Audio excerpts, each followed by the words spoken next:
के लिए भी इसी तरीके का कुछ सेशन लेके आया हूँ आप सभी लोगों के लिए। तो देखते हैं क्या कुछ खास होने वाला, कितने क्वेश्चंस आपसे बनेंगे। तो ठीक है, हर टॉपिक के टॉप 5 क्वेश्चंस है दोस्तों। चलिए अपनी वीडियो को स्टार्ट करते हैं। यदि आप हमारे साथ पहली बार जुड़े तो प्लीज वीडियो को लाइक करना, शेयर करना, देन चैनल को सब्सक्राइब करना ना भूलें।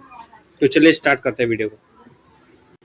जैसे कि पहला ही कुछ टॉपिक है दोस्तों, किस चीज का, पॉलिटिकल साइंस। ठीक है, अब पॉलिटिकल साइंस में देखते हैं किस तरीके के क्वेश्चन रहने वाले।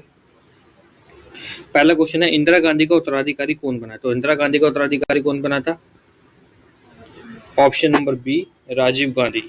ठीक है, तो आपका ऑप्शन नंबर बी राइट हो जाएगा। Option number B will be our right answer. अगला नेक्स्ट देखते हैं, भारतीय संविधान के किस अनुच्छेद में भारत में वित्त आयोग का प्रावधान है? तो वित्त आयोग यानी कि फाइनेंशियल कमीशन किस में आता है? आर्टिकल 280 में आता है। ठीक है, तो इतना आप याद रखेंगे, आर्टिकल 280 फाइनेंशियल कमीशन जो है 280 में वित्त आयोग आता है। ठीक है, अब नीचे लिखा है दोस्तों आर्टिकल 360। तो ठीक है, आर्टिकल 360 किससे रिलेट करता है? 360 फाइनेंशियल इमरजेंसी। ठीक है, फाइनेंशियल इमरजेंसी। ठीक है, जिससे आप वित्तीय आपातकाल बोलते हैं। ठीक है, तो option number B will be our right answer. Bharat की संघ सरकार का सर्वोच्च कानूनी अधिकारी कौन है? ठीक है, यानी कि पूछ रहा है who is the highest legal officer of the union government of India. दोस्तों देखिए, आप इस क्वेश्चन के अंदर कंफ्यूज हो सकते हैं। तो ठीक है, इस क्वेश्चन को ध्यान से आप रीड आउट कीजिएगा, देन फिर आप अपना सिलेक्ट कीजिएगा आंसर। ठीक है, उसने पूछा है कि संघ सरकार का सर्वोच्च कानूनी अधिकारी कौन है। तो संघ सरकार की बात हो रही है तो उसका अटॉर्नी जनरल ऑफ इंडिया हो जाएगा। ठीक है, जिसे आप आर्टिकल किससे बिलोंग करते हैं? आर्टिकल 76 में दर्शाया गया है कि अटॉर्नी जनरल ऑफ इंडिया। ठीक है, और यदि यहाँ होता भारत की राज्य सरकार, भारत के अंतर्गत राज्य सरकार का सर्वोच्च कानूनी अधिकारी कौन होता है? तो सॉलिसिटर जनरल ऑफ इंडिया होते हैं, इसे महाधिवक्ता बोलते हैं। ठीक है, तो इतना आप याद रखें। तो option number A will be our right answer. इसी तरीके से यहाँ दे रखा कैग। कैग का मतलब क्या होता है? Controller and auditor general of India. ठीक है, महालेखा परीक्षक। तो ये किस आर्टिकल में आता है? ये आपका 148 से लेकर 151 आर्टिकल तक इसके बारे में बताया गया है। ठीक है, तो ऑप्शन नंबर ए हमारा राइट हो गया। अगला देखते हैं, भारतीय संविधान में 9वीं अनुसूची किसके द्वारा जोड़ी गई थी? तो जो है 9वीं अनुसूची, ठीक है, जब फर्स्ट अमेंडमेंट हुआ था, कब हुआ था? 1951 में। तो जब 9वीं अनुसूची को ऐड किया गया था कॉन्स्टिट्यूशन के अंदर। तो option number A will be our right answer. निम्नलिखित में से किस राज्य में कोई पंचायती राज संस्था नहीं है? तो पंचायती राज संस्था जो है वो नहीं है पूछ रहा है। ठीक है, तो कहाँ नहीं है? नागालैंड में नहीं है, असम में है, ठीक है, केरल में भी और त्रिपुरा में भी है। तो नागालैंड में नहीं है, तो हमारा ऑप्शन नंबर ए राइट हो जाएगा। अब बात आती है पंचायती राज व्यवस्था या संस्था। ठीक है, सबसे पहले सर्वप्रथम पंचायत कहाँ बनी थी? तो ये आपसे पूछता है। ठीक है, तो ये भी आपको याद होना चाहिए, 2 अक्टूबर 1959 में बनी थी। कहाँ पर बनी थी? राजस्थान के नागौर डिस्ट्रिक्ट में बनी थी। तो इतना आप याद रखेंगे। ठीक है, और आप सभी जानते हैं पंचायती राज व्यवस्था के 2 कमेटी या समिति आई थी। ठीक है, एक 3 स्तरीय थी और एक 2 स्तरीय। ठीक है, यानी कि 3 स्तरीय कौन सी थी? बलवंत राय मेहता समिति, और जो 2 स्तरीय थी वो कौन सी थी? अशोक मेहता समिति। तो हर क्वेश्चन के आप डिटेल्स को फॉलो करेंगे उतना ज्यादा आपकी प्रिपरेशन जो है बेस्ट होती जाएगी। तो चलिए आगे बढ़ते हैं। Option number A will be our right answer. अब अगला टॉपिक है दोस्तों हिस्ट्री का। हिस्ट्री में देखते हैं कैसे क्वेश्चन है। भारत में सबसे पहले तोप खाने का प्रयोग किस युद्ध में किया गया था? यानी कि पूछ रहे गोला बारूद या तोप खाने का जो भी यूज हुआ था सबसे पहले कब हुआ था?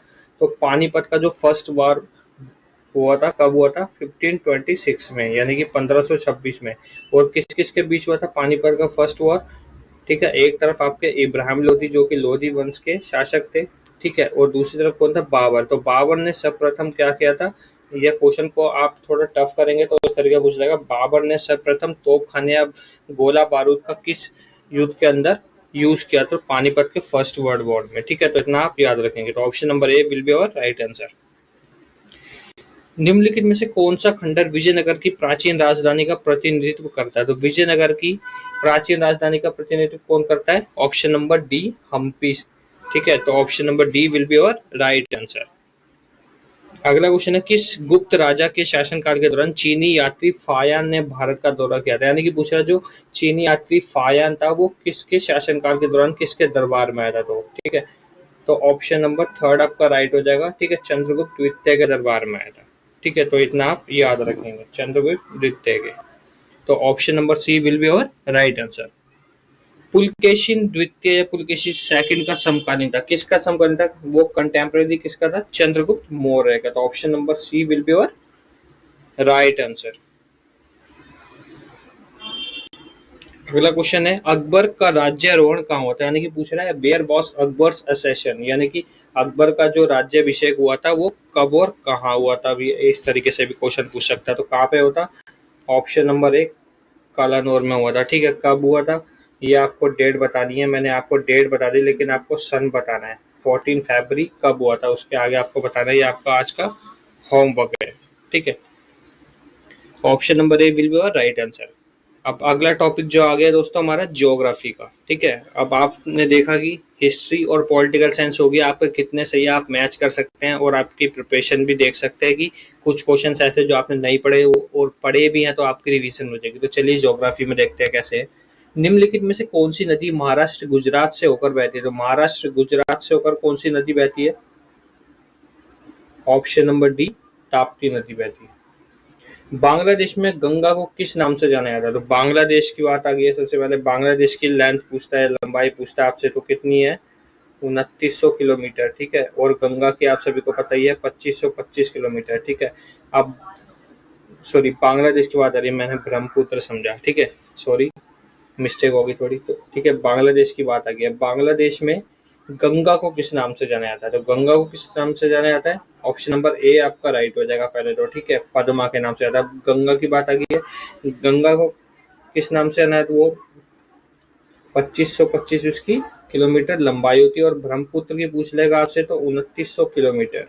ठीक है, ब्रह्मपुत्र। ठीक है, तो इतना आप याद रखेंगे। अब बात आती है दोस्तों बांग्लादेश।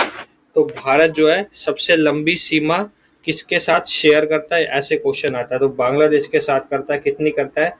4096.7 किलोमीटर। ठीक है, तो इतना आप याद रखेंगे। और सबसे कम किसके साथ करता है?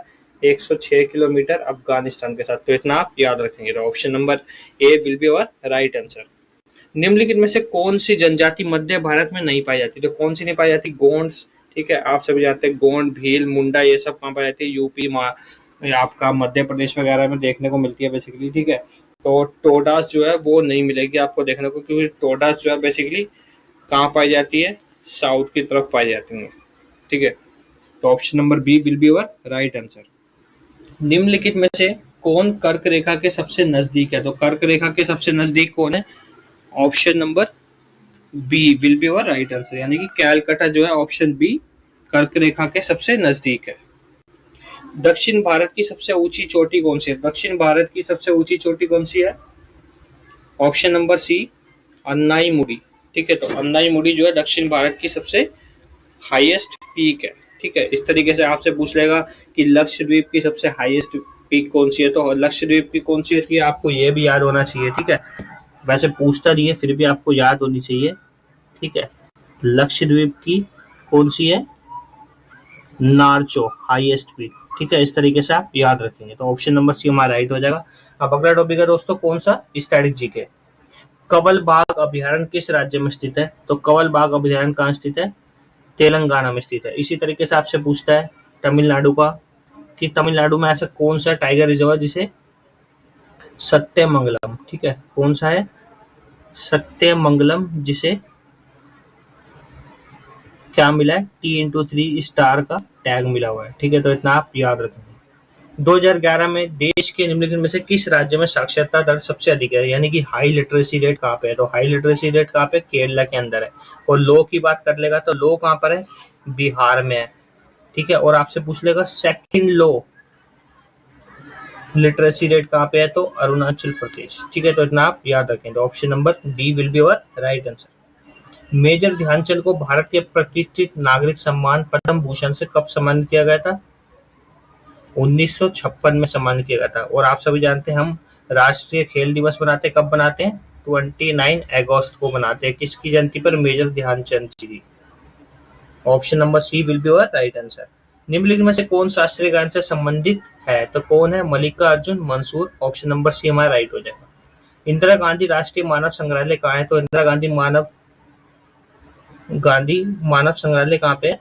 भोपाल स्टेट के अंदर। ठीक है, तो option number C will be your right answer. अब दोस्तों करंट अफेयर्स के क्वेश्चन देखते हैं क्या कुछ खास है। तो सबसे पहला ही क्वेश्चन है दोस्तों, क्या विश्व बैंक ने किसके साथ साझा समृद्धि के लिए एक रिपोर्ट जारी की है? तो किसने की है, यानी कि पूछ रहा है कौन सी report? Tided water for shared prosperity. तो किसके साथ किया? इंडोनेशिया के साथ। तो option number B will be our right answer. Luis Abinader को हाल ही में किस देश का नया राष्ट्रपति चुना गया? तो किसका चुना गया? Option number B will be our right answer. ठीक है, डोमिनिकन रिपब्लिक, जिसे आप डोमिनिकन गणराज्य भी बोल सकते हैं। अंतर्राष्ट्रीय चाय दिवस कब मनाया जाता है? तो अंतर्राष्ट्रीय चाय दिवस कब ऑब्जर्व किया जाता है? 21 मई को। Option number B will be our right answer. Euro cup किस खेल से संबंधित है जिसका 17वां संस्करण जर्मनी में, यानी कि 17वां 17वां सेशन जर्मनी में आयोजित किया गया? तो कहाँ, किस खेल से संबंधित है? फुटबॉल। तो option number B will be our right answer. निम्नलिखित में से किस देश ने हाल ही में फिलिस्तीन को एक काउंटी के रूप में मान्यता नहीं दी है? तो किसने नहीं दी है? नॉर्वे ने भी दे रखी है, आयरलैंड, स्पेन वगैरह ने भी दी है, लेकिन अमेरिका ही सिर्फ ओनली ऐसी कंट्री है जिसने मान्यता नहीं दे दी है। ठीक है, किसको? फिलिस्तीन को। तो ऑप्शन नंबर बी हमारा राइट हो जाएगा। सो गाइस, इसी के साथ सेशन खत्म होता है। यदि आपको अच्छा लगा तो प्लीज ज्यादा लाइक करें, शेयर करें और प्रोवाइड